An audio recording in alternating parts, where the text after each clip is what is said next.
कब्र में मुर्दा बीवी ने बच्चे को जन्म दिया। एक करामाती वाकया, एक कब्र में एक मुर्दा औरत ने बच्चे को जन्म दिया। ये वाकया मक्का के एक शख्स का है। उसकी बीवी हामिला थी जब उसे जहाद पर जाना पड़ा। जाते वक्त उसने अपनी बीवी के पेट पर हाथ रखा और आंसुओं से भीगी आंखों से कहा, या अल्लाह, उस बच्चे को मैं तेरे स्पर्द करता हूं, तू उसकी हिफाजत फरमाना। वो चला गया और काफी अरसे बाद जब वापस आया तो खबर मिली कि तेरी बीवी का इंतकाल हो चुका है। ये सुनते ही उसके कदम डगमगा गए। रोते हुए बोला, मुझे मेरी बीवी की कब्र पर ले चल। कब्र पर पहुंचकर वो जार व क़ितार रोता रहा।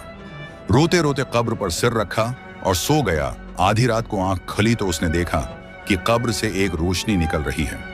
अचानक कब्र खुली और एक ऐसा मंजर सामने आया जिसने उसे हिला दिया। कब्र के अंदर मुर्दा बीवी की गोद में उसका बच्चा जिंदा खेल रहा था।